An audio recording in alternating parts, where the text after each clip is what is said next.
सब कैसे हैं? उम्मीद है सब बढ़िया होंगे और अपनी स्टडीज को जो अच्छे से कर रहे होंगे। लास्ट वीडियो में हमने बीडी चट्टोपाध्याय जी के आर्टिकल के इनिशियल फेजेस को देखा। इस वीडियो में हम उसको कवर अप करने का प्रयास करेंगे और आई होप कवर हो ही जाएगा। उम्मीद है आपने उसको रिवाइज किया होगा और उसके एसेंस को जाना होगा। अब आगे हम डिस्कस करेंगे। हमने वो सारे वेरिएशंस के बारे में पढ़ा कि कैसे सोसाइटी में, इनफैक्ट पॉलिटी में चेंजेस आ रहे हैं। हमने इन सबको देखा भी था। अब आगे हम देखेंगे कि इस दौरान सोसाइटी में, रिलीजन में क्या क्या परिवर्तन, इकोनॉमी में क्या क्या परिवर्तन आ रहा है, जिसके कारण ये पॉलिटिकल वेरिएशन इतना ज्यादा देखने को मिल रहा है। तो वही चीज है, सबसे पहली बात कि इस समय जो सोसाइटी थी उसमें मैसिव अमाउंट का बदलाव देखा गया। कैसे? सोसाइटी में आप देखेंगे बहुत ज्यादा, आप ये समझ सकते हैं कि एक क्लास या कास्ट सिस्टम चीजें आने लगी। जी हाँ, ये वही कास्ट सिस्टम है जो आगे चल के और प्रीवैलेंट होगा। जहां तक बात है इकोनॉमी की, और पहले कैसी थी सोसाइटी? पहले जो सोसाइटी थी वो हेटेरोडॉक्स थी, मतलब इतना ज्यादा सेग्रीगेशन नहीं था, है ना। हेटेरोडॉक्स थी, सब एक जैसे ही थे, कोई डिफरेंस उतना नहीं था। इकोनॉमी की जहां तक बात है, आप देखेंगे इस समय इकोनॉमी जो है वो अग्रेरियन जो है फैल रही है। ये बहुत ही एक अजीब सा फैक्ट है कि जनरली जब हम आगे बढ़ते हैं तो अर्बनाइजेशन आता है, मनी इकोनॉमी आती है, बट यहाँ पे अर्बन और जो मनी इकोनॉमी थी, जो अर्बन और मनी इकोनॉमी थी वो पहली थी, इसका प्रीवैलेंस पहले था। लेकिन अब एग्रेरियन इकोनॉमी फैल रही है, एग्रेरियन सेटलमेंट्स फैल रहे हैं। जहाँ तक बात है रिलीजन की, तो रिलीजन में भी बहुत बड़े बड़े बदलाव देखे जा रहे हैं। आप अगर रिलीजन पर्सपेक्टिव से देखें तो एक पैनथीस्टिक कल्ट बन रहा है।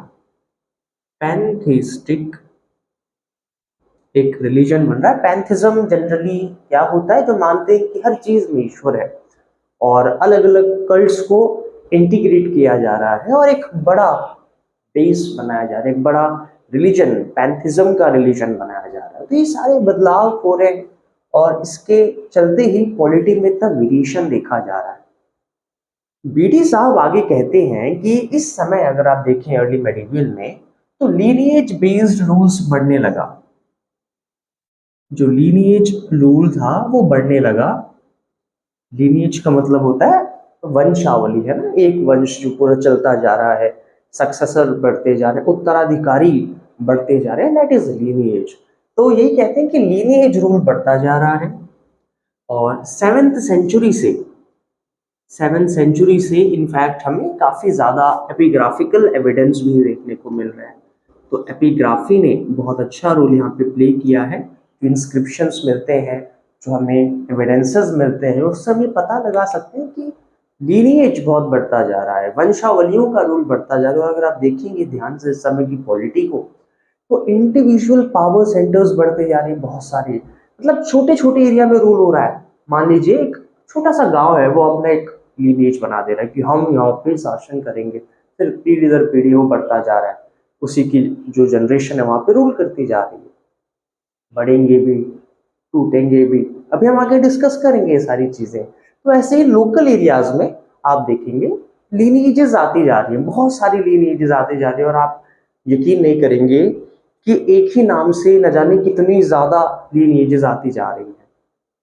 कई बार एक ही लीनिएज फैल रही है और कई बार एक ही लीनिएज बहुत सारे नामों से है, अलग अलग, बट नाम वो लेजिटिमेसी के लिए ले रहे हैं कि हम वो सच्चे लीनिएज है। कोई दूसरा कहेगा नहीं हम है वो असली लीनिएज।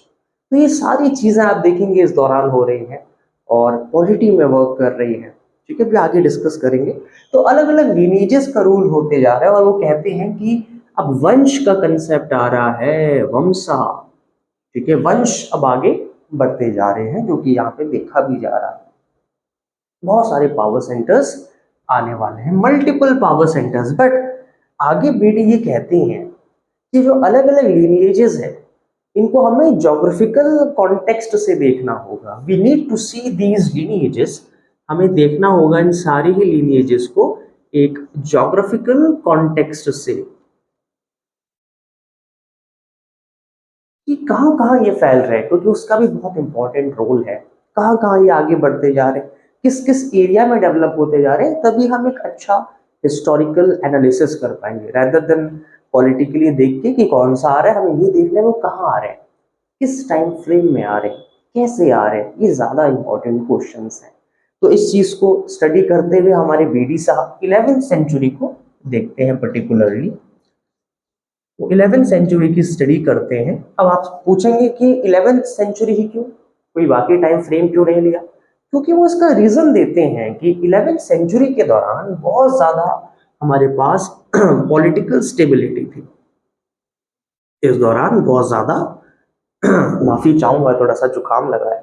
इस दौरान थोड़ा सा पॉलिटिकल स्टेबिलिटी थी ज़्यादा। देखिए, ये नहीं कह रहे कि टोटली स्टेबिलिटी थी, बट बाकियों से कम इंस्टेबिलिटी थी, आप समझ रहे हैं। इसलिए इन्होंने 11वीं सेंचुरी का टाइम फ्रेम लिया। और एक और रीज़न भी है, देखिए जिस दौरान आप स्टडी करते हैं ना, कभी भी कोई हिस्टोरियन जब रिसर्च करता है तो उस दौरान कोई भी अगर नया एविडेंस सामने आता है तो वो सेंटर पॉइंट बन जाता है हिस्टोरियन के लिए, तो वो उसी चीज़ को ज़्यादा ऑब्जर्व करेगा। इसलिए क्योंकि बीडीसी जब थे 76 में आर्टिकल लिख रहे हैं, जैसे कि मैंने आपको बताया भी था, उस दौरान कुछ रीसेंट एविडेंसेस मिले थे, कुछ हाल ही में कुछ सबूत मिले थे, कुछ एविडेंसेस मिले थे, जिसके कारण हमारे बीडी साहब की रुचि इस पीरियड में ज़्यादा बढ़ने लगी और उसको एनालाइज करने लगे।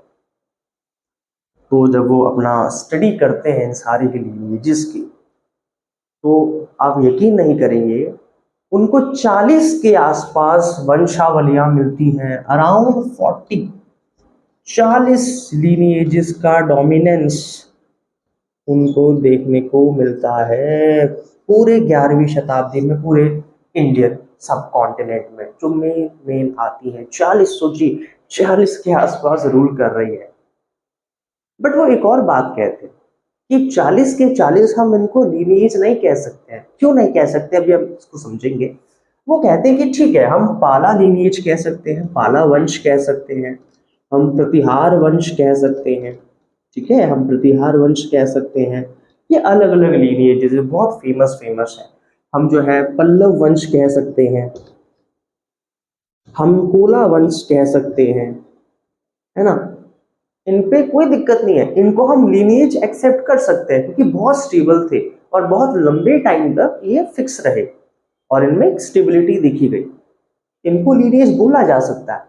बट वो ये कहते हैं कि हम परमार कुछ नहीं है, ये परमार सामने आ रहा है, हम परमार वंश नहीं कह सकते, हम चाहमना वंश नहीं कह सकते, चाहमना, ठीक है, हम चाहमना चाहमना वंश नहीं कह सकते, हम कदम्ब वंश नहीं कह सकते या कदम्ब लीनिएज नहीं कह सकते as a legitimate power center, हम नौलाम्ब वंश नहीं कह सकते, जबकि ये सब आ रहे हैं 40 लीनिएजेस में। अब सवाल ये है कि पाला को तो हम एक्सेप्ट कर रहे हैं एज अ लेजिटिमेट एक लीगल वंश की तरह, हम कोलास को मान रहे हैं, लेकिन हम परमार्स को क्यों नहीं मान रहे, हम चाहमनास को क्यों नहीं मान रहे, हम नवलंबा को क्यों नहीं मान रहे, हम कदम्ब को क्यों नहीं मान रहे, ऐसी बहुत सारी हैं।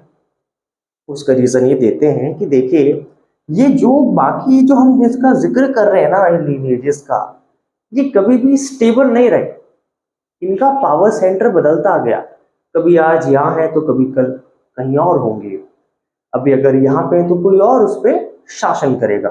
तो वंश क्या होता है, गुप्त वंश, मौर्य वंश, आप समझ रहे हैं ना, एक कम से कम एक फिक्स टाइम तो है जब उनका एक डोमिनेशन है, तभी तो उसको लीनिएज कहेंगे। बट इनमें ऐसा नहीं है, छोटा टाइम फ्रेम के लिए रूल किया, तब तक कोई और आ गया, फिर बाद में दोबारा उभर के आएंगे, तो भाई इसको हम वंश नहीं कह सकते हैं। ये तो वही बात हो गई एज अ ट्राइबल सिस्टम, जो चीफ सरदार लोग होते हैं अभी सत्ता में हैं, कल की समय कोई और आएगा, फिर अगेन उसको पछाड़ेंगे, दोबारा आ जाएंगे, और ये साइकिल चलती रहेगी। देयर इज अ साइक्लिसिटी, एक साइक्लिसिटी चलती रहेगी। इसलिए वो कहते हैं कि इनको हम वंश नहीं कह सकते। तो हमें बहुत श्योर होना पड़ेगा। और ये सारा एनालिसिस क्यों हो पाया? क्योंकि उन्होंने जोग्राफिकल कॉन्टेक्स्ट को देखा कि अभी कहाँ है, फिर कहाँ जा रहे हैं, उससे एक अच्छा आइडिया मिल पाए। तो आप समझिए कितना ज्यादा लोकल वेरिएशन इस समय अर्ली मेडिवल में देखने को मिल रहा। तो आप जरा सोचिए कितना टफ हो जाएगा पॉलिटिक्स की स्टडी करना और पॉलिटिकल प्रोसेस को जानना। बहुत ज्यादा वेरिएशंस हैं, आप समझिए इस चीज को, बहुत कॉम्प्लेक्सिटीज है।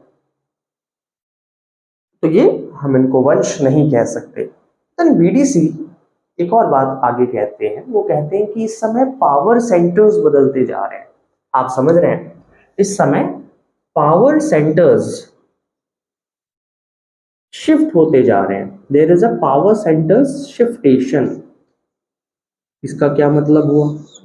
सिंपल सा मतलब ये है कि मान लेते हैं कोई लीनिएजेस है, कोई वंशावली भी रूल कर रही है, उसका डोमिनेंस है वो वेल स्टैब्लिश्ड, स्टेबल, कुछ पर्टिकुलर टाइम फ्रेम के लिए वो चले गई किसी और वंशावली के पास, देन अगेन उसके पास वापस आ गई। अब इसको कंफ्यूज मत करिए, कंफ्यूज मत करिए इन सब से, क्योंकि परमार, चाहमनास, कदम, नौलाम में क्या था, एक स्टेबिलिटी है ही नहीं। मतलब ये है कहीं और चले जाएंगे, फिर है कहीं और चले जाएंगे, नहीं ऐसा नहीं है। इनमें ऐसा नहीं है। इनमें पावर सेंटर्स का शिफ्ट का मतलब है वही है, वही सेम एरिया में है रूल कर रहे हैं, बट सिग्निफिकेंस कम हो रही है, अथॉरिटी कम हो रही है। आप समझ रहे हैं? तो नकीन वापस से अथॉरिटी में रहेंगे, सेम एरिया में रहेंगे। ऐसा नहीं है कि आज अगर यहाँ पे है कहीं और चले जाएंगे, ऐसा नहीं है। इसलिए इनको लीनिएज माना जा सकता है कि भैया एक फिक्स एरिया है, एक स्टेबिलिटी है, बट यस फ्लक्चुएशन हो रहे हैं। स्टेबिलिटी रिलेटिवली उनसे तो बहुत ज्यादा है जो हम इनकी बात कर रहे थे। अब आई बात समझ में आपको? तो वो कुछ एग्जाम्पल भी देते हैं, जैसे वो कहते हैं कि कैसे पावर्स बदलती हैं। जैसे वो कहते हैं कि पल्लवास थे पहले डोमिनेशन में, पल्लवा से पावर जाती है पांड्यास के पास, है वो सेम एरिया, आप समझ रहे हैं। पांड्यास से पावर जा रही है कोलास के पास। एक केस वो ये लेते हैं, एक केस वो लेते हैं कि बादामी चालुक्यास थे, बादामी चालुक्यास से पावर जो है राष्ट्रकूटास के पास जाती है, राष्ट्रकूटास के पास, और राष्ट्रकूटास से दोबारा पावर शिफ्ट हो जाती है चालुक्यास के पास। देखिए अब यहाँ पे इस बात का रेलिवेंस आ गया है ना, दोबारा पावर चालुक्यास के पास चली गई, जो कि कल्याण चालुक्यास थे। अब चालुक्यास अपने एक बहुत इंपॉर्टेंट लीनिएज है जिसको हम अर्ली मेडिवल में आगे पढ़ेंगे, पांड्यास के बारे में, है ना, ट्रीपार्टाइट स्ट्रगल जो होता है, चेरा, चोलास, पांड्यास, इन सबको भी देखेंगे। तो ये बहुत वाइड टॉपिक है, बट अभी हम एक जनरल इंट्रोडक्शन की तरह इसको ले रहे हैं। सो ये एक एग्जाम्पल वो देते हैं, ठीक है। तो ये आप माहौल समझिए जो इस समय होता जा रहा है। फिर वो कहते हैं कि कैसे अब ये लीनिएजेस आगे बढ़ती हैं, उसके एक्सपेंशन को वो थोड़ा सा समझाने का प्रयास करते हैं कि कैसे हम इन पावर सेंटर्स को, कैसे हम इन लीनिएजेस की स्टडी करें। तो वो कहते हैं कि देखिए, बीडीसी कहते हैं कि देखिए बहुत अलग अलग तरीके हैं जिससे कि ये वंशावलियां फैलती जा रही हैं। तो वही बात वो अगेन आर्टिकल में बार बार कह रहे हैं कि हमें ज्योग्राफिकली स्टिक होना पड़ेगा, तभी हम एक अच्छा एनालिसिस कर पाएंगे। और अब वो ये बता रहे हैं कि कैसे ये जो वंशावलियां है ये स्प्रेड होंगी अपने अलग अलग तौर तरीकों से, जो हम अब डिस्कस करने वाले हैं। उम्मीद है आपको अभी तक का कंसेप्ट समझ में आया होगा, कैसे ये पॉलिटिकल ऑरा, पॉलिटिकल एटमॉस्फेयर हमारा बनता जा रहा है, ठीक है। चलिए, तो वो कहते हैं कि बहुत ज्यादा वेरिएशन है लीनिएजेस के फैलने में। कैसे? वो साउथ इंडिया का केस ले रहे हैं और एक नॉर्थ इंडिया का केस ले रहे हैं। साउथ इंडिया में वो क्या कहते हैं कि इन साउथ इंडिया में वो क्या कहते हैं कि साउथ इंडिया में लीनिएज जो है वो अपने नाम के पीछे उस एरिया को भी लगा रही है जहां पे वो रूलिंग कर रहे हैं। जैसे कूला, नाडु। अब देखिए नाडु जो है आज का मॉडर्न तमिलनाडु हो गया। इसका क्या मतलब हुआ कि वो जिस एरिया में रूल कर रहे हैं वो सफिक्स अपने पीछे लगा रहे हैं, एज अ इंडिकेशन कि वो उनका मेन एरिया है, न्यूक्लियर एरिया है, कोर एरिया। अब इनको समझेंगे कि इनका मतलब क्या है। ऐसे ही पाड़ा, नाडूज एंड पाड़ीज, ये एडमिनिस्ट्रेटिव बॉडीज हैं जहाँ पे रूल कर रहे हैं, सब ऑर्गेनाइज हो रही हैं एज अ मेन एरियाज, आप समझ सकते हैं। और एडमिनिस्ट्रेटिव बॉडीज अब लोकलाइज हो रही है और इम्पोर्टेंस इनका बढ़ता जा रहा है, उनको बेसिकली एडमिनिस्टर किया जा रहा है, ऑर्गेनाइज किया जा रहा है, सिंपल सी बात है। ठीक है, कोई ऐसा सो सच कंफ्यूजन नहीं है। अगर कोला है तो कोला नाडू ही होगा, ठीक है। अगर पल्लवा है तो पल्लवा नाडू या पाड़ी ही होगा। अब आपको बात समझ में। बट वो क्या कहते हैं, नॉर्थ इंडिया में थोड़ा सा मामला डामाडोल है, थोड़ा सा मामला झोलमाल है। नॉर्थ इंडिया में वो कहते हैं कि नॉर्थ इंडिया के केस में, जैसे साउथ इंडिया में एक फिक्स था, कोला है तो वो नाडू में ही है, मतलब उस एरिया में उसका डोमिनेशन है। बट आप देखेंगे नॉर्थ इंडिया में एक ही लीनिएज, जरा बात को समझिएगा, एक ही लीनिएज अलग अलग जगह रूल कर रही है और अपने आप को उसी नाम से आइडेंटिफाई कर रही है। मतलब मल्टीपल लीनिएजेस है, वो सेम लीनिएज से अपने आप को आइडेंटिफाई कर रही है, सेम वंशावली से अपने आप को आइडेंटिफाई कर रही है। इसको ऐसे समझिए, मान लेते हैं जमीन का टुकड़ा है, ठीक है। ये चार बॉडीज में इसको मैंने बांटा। एक हाइपोथेटिकल केस लेते हैं, यहाँ पे ए रूल कर रहा है, यहाँ पे बी कर रहा है, यहाँ पे सी कर रहा है, यहाँ पे डी कर रहा है, ठीक है जी। ए भी अपने आप को एक्स डायनेस्टी की या एक्स लीनिएज से कह रहा है, बी भी अपने आप को एक्स लीनिएज से आइडेंटिफाई कर रहा है, सी भी कह रहा है कि भाई मैं भी वो एक्स लीनिएज का ही, मेरा मैं भी उसी वंश से हूँ, और डी कह रहा है मैं भी उस एक्स लीनिएज से हूँ। अब बात ये है कि जब ये चारों अपने आप को सेम वंश से जोड़ रहे हैं तो वो सच्चा कौन है इनमें से, असली कौन है इनमें से।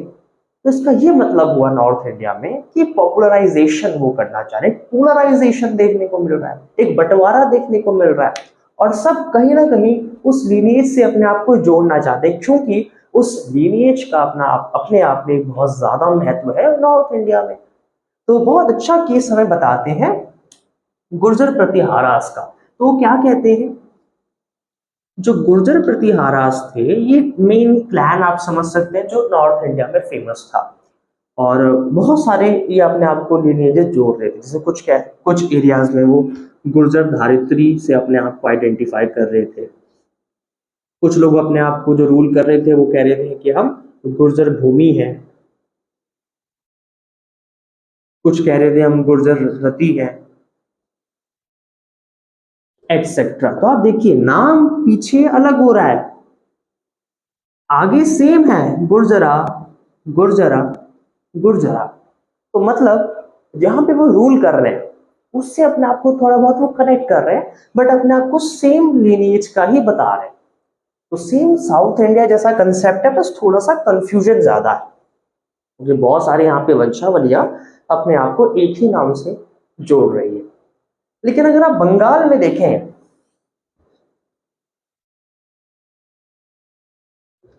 बंगाल में या बिहार में देखें, तो नॉर्थ इंडिया जैसा कोई कंसेप्ट नहीं है, हमें कोई लीनिएज बेस्ड डोमिनेशन का ऐसा कंफ्यूजन देखने को नहीं मिलता है कि एक ही नाम से वो अपने आप को रूल कर रहे हो बहुत सारे लीनिएजेस।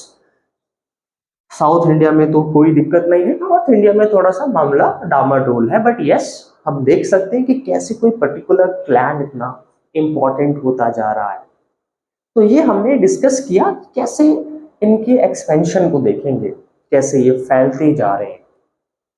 पहला तरीका ये है कि ज्योग्राफिकल बेसिस पे हम देखें कि लिनेज कहाँ पे है और उस हिसाब से एक जजमेंट बनाएं, उस हिसाब से एक आइडिया ड्रॉ करें कि कौन सा लिनेज प्रसिद्ध हो रहा है, कौन सा लिनेज कहाँ पे शासन कर रहा है, और ये सारी चीजें हम जान रहे हैं। अभी हम केवल पॉलिटिकल एस्पेक्ट को देख रहे हैं, अभी लिनेजेस आगे चल के मिलेंगी, टूटेंगी, ये सब डिस्कस अभी हम कर।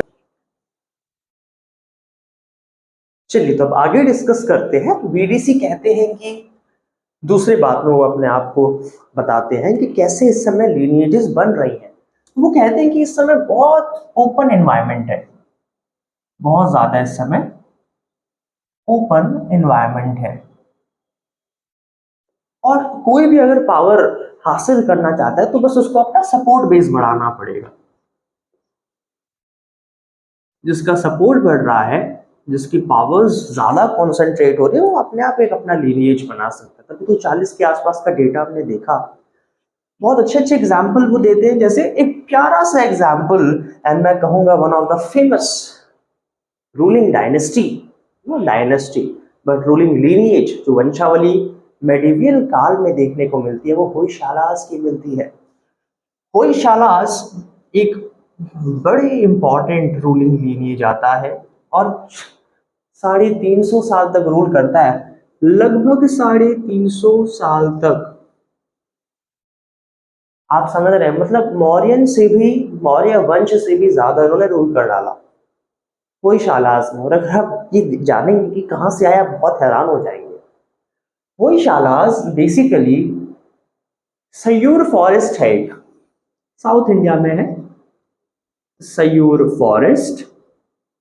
वहां से जो इनके मलेपास होते थे, मलेपास आप ऐसे समझिए, जो कि ट्राइबल लीडर्स, हिल चीफटेन्स, जो पहाड़ों के सरदार होते हैं, वो होयसालास को स्टैब्लिश करते हैं, नई डोमिनेंसी को बनाते हैं। और सोचिए, मलेपास लोगों ने, जो ट्राइबल लोग हैं, हिल एरियाज में रहते हैं, उन सरदारों ने की कैसी लीनिएज को बनाया जिसने 350 साल तक रूल किया। तो सोचिए कितना बड़ा ओपन एनवायरनमेंट है इस समय कि कोई भी पावर को हासिल कर सकता है और बना सकता है। एक और केस वो देते हैं कि कैसे मूवमेंट चलता है कर्नाटका में। कर्नाटका मूवमेंट होता है जो कर्नाटका के बाहर होता है, और वो जो मूवमेंट है वो फाइनली क्या करता है, बंगाल और जो बिहार है वहां पे लीनिएजेस को बनाता है। उसी के साथ साथ आप देखेंगे राजस्थान में ऐसे इस समय लीनिएजेस आ रही है, जैसे राठौर्स, है ना, राठौर्स, और ऐसे बहुत सारे जो लीनिएजेस इस समय बन रहे हैं अलग अलग एरियाज में। तो जरा सोचिए कितना ओपन एनवायरनमेंट है इस समय। ठीक है, ओके। देन वो कहते हैं आगे चल के कि इस समय लीनिएजेस अपने आप को फैला भी रही है, माइग्रेट भी कर रही है। जैसे वो एग्जाम्पल देते हैं होयसालास का, कि कैसे होयसालास सयूर फॉरेस्ट से जाते हैं साउथ कर्नाटका की ओर।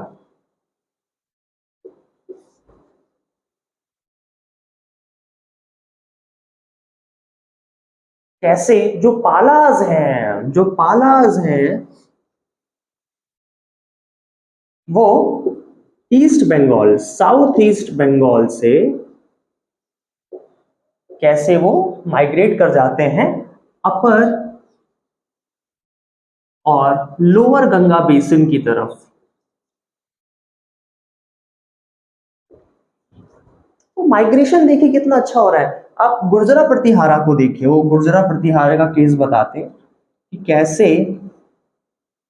गुर्जरा जो प्रतिहार हैं वो माइग्रेट कर रहे हैं राजस्थान से, आप समझिए कन्नौज की ओर।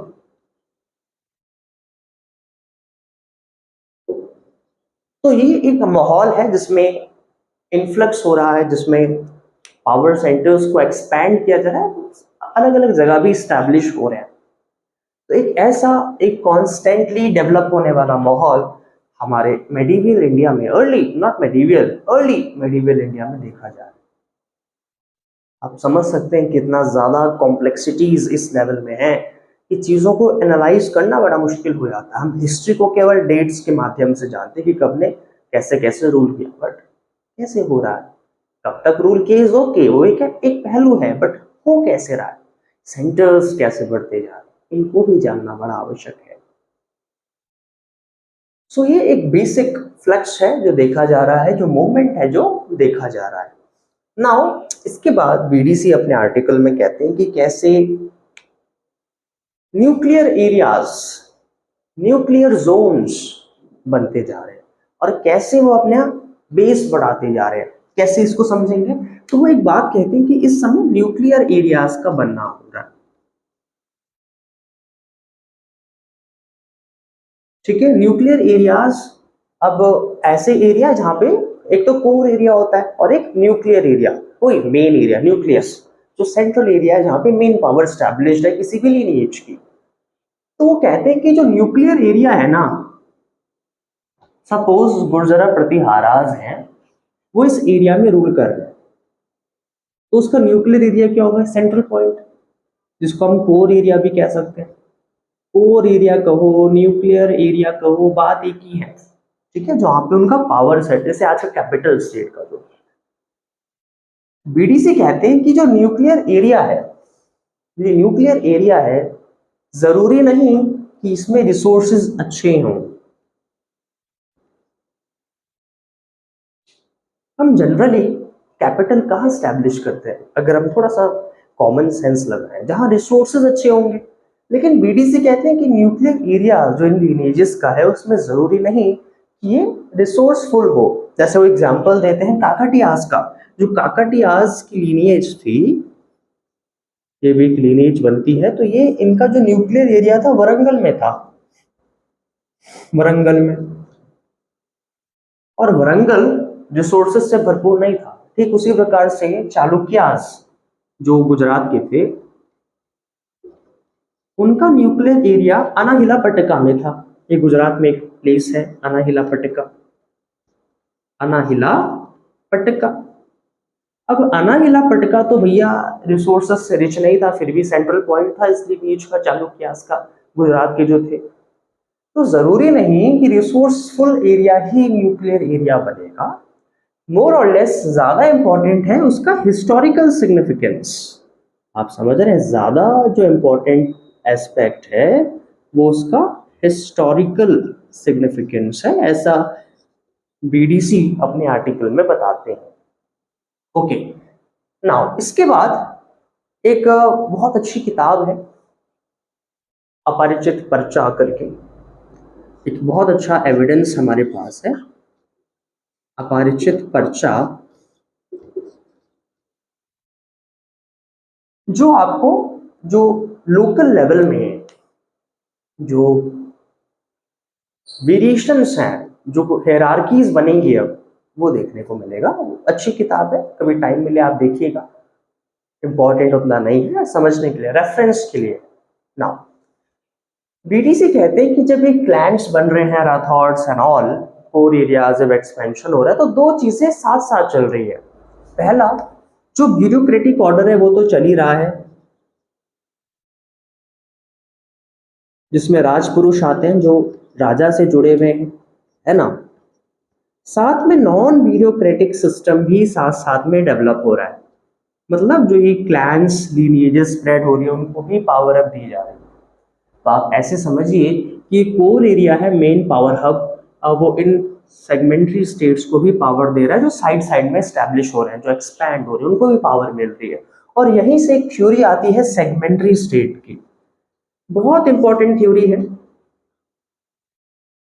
सेगमेंटरी स्टेट मॉडल। कई बार सीधा सवाल भी इसमें आता है, तो मैं चाहूंगा आप इस चीज पे थोड़ा सा फोकस करिए कि सेगमेंटरी स्टेट मॉडल क्या है, रेलेवेंस क्या है और मतलब क्या है। देखिए, सेगमेंटरी स्टेट मॉडल जो था ये ईस्ट अफ्रीका का जो प्री स्टेट पॉलिटी था उसको स्टडी करके और उसमें कुछ इंडियन एस्पेक्ट्स को डाल के बनाया गया। ठीक है, इतना समझ के चलिए, ज्यादा कुछ नहीं है। ईस्ट अफ्रीका की प्री स्टेट पॉलिटी को देखा गया, उसमें इंडियन एस्पेक्ट्स को डाल के बनाया गया। नाउ ये सेगमेंटरी स्टेट मॉडल क्या कहता है, मैं आपको एक डायग्राम से बताऊंगा, ठीक है। नाम को देखिए, सेगमेंटरी, टूट रहा है क्या स्टेट। तो मॉडल क्या कहता है कि कोई भी अगर स्टेट है, suppose this is the state, तो होगा क्या, जो पेरीफेरी के एरियाज हैं, ठीक है, जो इसके, मान लो ये मेन पावर सेंटर है, ठीक है, this is the core area, यहाँ पे या फिर ऐसे समझिए मेन एरियाज है, ठीक है। अब जो इस स्टेट के आजू बाजू के एरियाज हैं उनको शामिल किया जा रहा है, ठीक है। ये जो स्टेट है ये टूट रहा है, आप ऐसे समझिए, है ना। अभी तक सारी पावर पूरे स्टेट की ये पार्ट कंट्रोल कर रहा था, जो कोर एरिया वाला पार्ट है वो सारा स्टेट को कंट्रोल कर रहा था, बट अब ऐसा नहीं है। अब स्टेट ब्रेकअप हो रहा है और इंडिविजुअल यूनिट में टूट रहा है। अब समझिए जरा इस बात को, ये स्टेट अब ऐसे ऐसे टूट रहा है और इनको इंडिपेंडेंट पावर्स दी जा रही है। क्या दी जा रही है? Independent powers. अब इंडिपेंडेंट शक्तियां इन्हें, स्वतंत्र शक्तियां इन्हें दी जा रही हैं और ये अपने तौर तरीके से उस एरिया को कंट्रोल कर सकते हैं। ठीक है, शर्त केवल इतनी है कि आपने हमेशा अपने लॉयल्टी मेन स्टेट के साथ बना के रखनी है। लॉयल्टी जो है वो आप हमेशा देंगे, ठीक है, और वो लॉयल्टी बदलती रहेगी। कभी कोई कुछ टर्म्स एंड कंडीशंस होंगे तो कभी और कोई टर्म्स एंड कंडीशंस आएंगी, बट स्टेट अब टूट रहा है इंडिविजुअल यूनिट्स में, उनको इंडिपेंडेंट पावर्स दी जा रही है। बेसिक मतलब इसका इतना ही है। तो एक कासी ऑटोनॉमस बॉडीज, ये क्या है? कासी ऑटोनॉमस, सेंटर से भी जुड़ी हुई है बट ऑटोनॉमस भी हैं, अपने तौर तरीकों से भी रूल कर सकती हैं। स्टेट टूट रहा। तो एक मॉडल यहां से डिराइव हुआ, यहां से कुछ मेन इंटरप्रिटेशंस निकल के आए। But one more thing to add on, ये जो थ्योरी है जो हमने जिक्र करी, इसमें दिक्कत ये है कि इन स्टेट्स को अलग अलग समझा जा रहा है, इन बॉडीज को अलग अलग समझा जा रहा है, स्टेट का पार्ट नहीं समझा जा रहा है।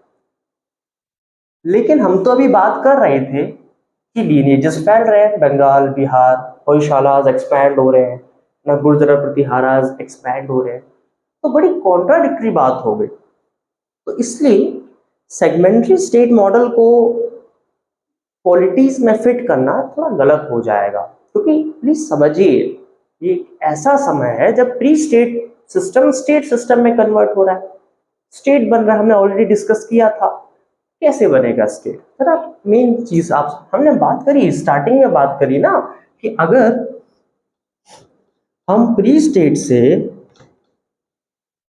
स्टेट की तरफ आगे बढ़ रहे हैं, स्टेट सिस्टम को ला रहे हैं और एक्सपैंड हो रहे हैं, तो एक्सपैंड कैसे होंगे? तीन तरीके से हो सकते हैं।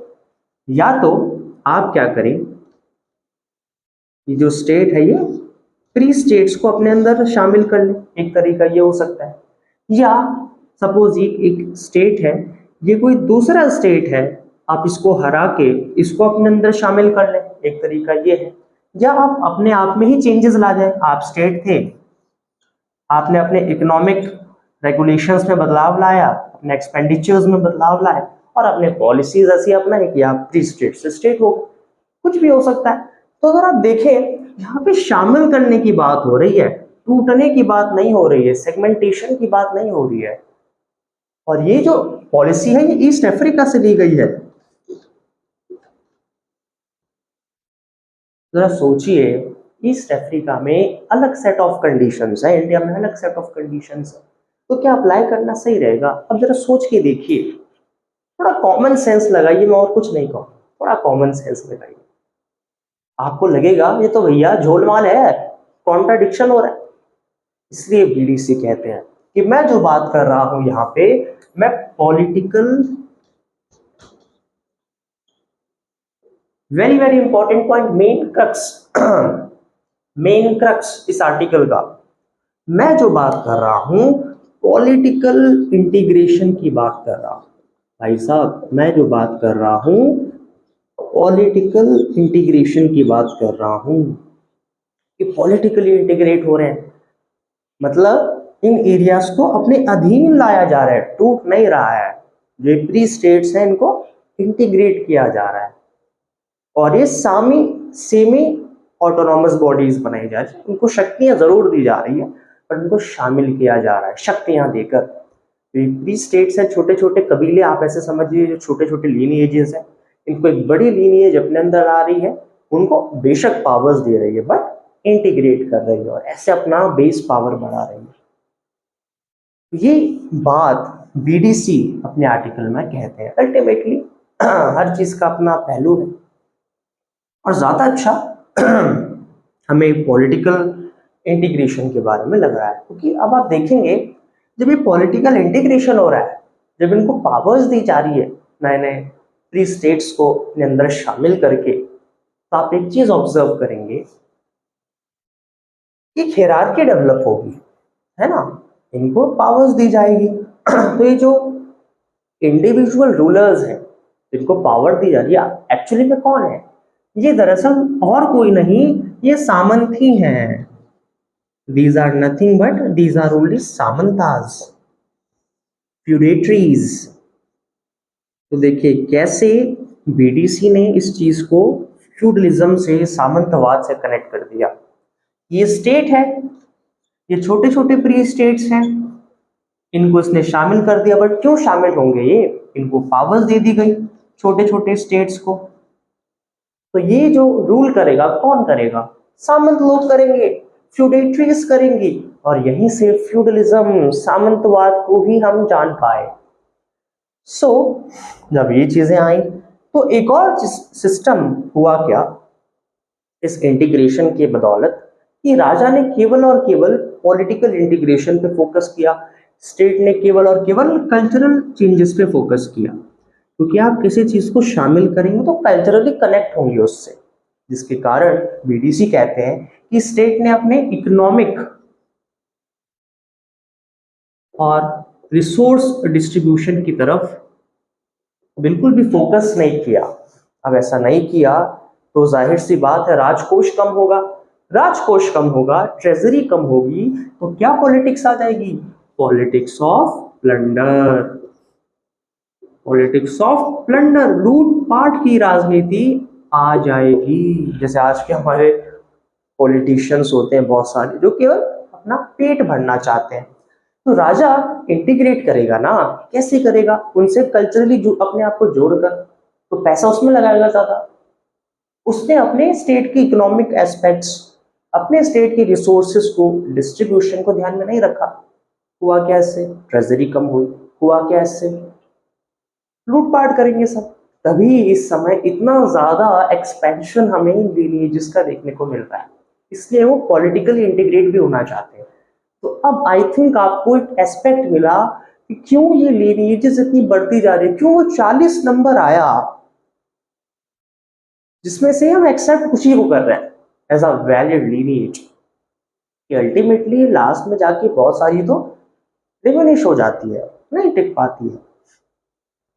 और ये न्यूक्लियर एरियाज में कई बार मोबिलाइजेशन भी होता है, जरूरी नहीं कि न्यूक्लियर एरियाज इनका सेंट्रल पॉइंट है, कई बार खुद भी शिफ्ट हो जाते हैं, मोबिलाइजेशन हो जाता है, मिलिट्री वहां चली जाती है, वो बन जाता है न्यूक्लियर एरिया। काकटियास का वरंगल डिस्कस किया ना अभी। तो ये एक कंसेप्ट है जो हमने देखा, और इसके बाद जब इंटीग्रेट हो गए तो उनको पावर सामंत को दे दी गई, और पावर्स में एक सिस्टम वो लाए, जो मेन रूलर होगा वो सिस्टम लाए रैंकिंग्स का। लास्ट पॉइंट है आज का, एक रैंकिंग सिस्टम लाया गया, और रैंक्स के बेसिस पे सर्विसेज सबको दी गई, अथॉरिटीज सबको दी गई।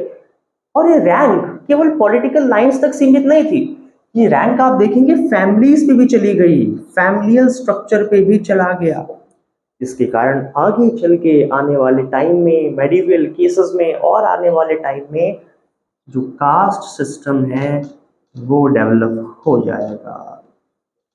सो आई थिंक बीडीसी की बातें आपको समझ में आई होंगी, वो एक्चुअली में क्या कहना चाह रहे हैं, क्या बोलना चाह रहे हैं, उनका पर्सपेक्टिव क्या है पॉलिटिकल एवोल्यूशन को लेके। और लास्ट में वो एक बात कहते हैं कि सारे डिस्कशन के बाद देखा जाए तो ये एक ट्रांजिशनरी फेज है। किस चीज के लिए? टू मेडिवियल सोसाइटी, कि मेडिवियल सोसाइटी के लिए ये एक ट्रांजिशन का फेज सामने आता है, और बहुत मेजर मेजर बदलाव देखे जाते हैं। तो उम्मीद है आपको समझ में आया होगा कि हमने कैसे इन डायनामिक्स को देखा, कैसे इन चेंजेस को देखा, और आई होप आपको समझ में आया होगा। Till then, good bye, thank you.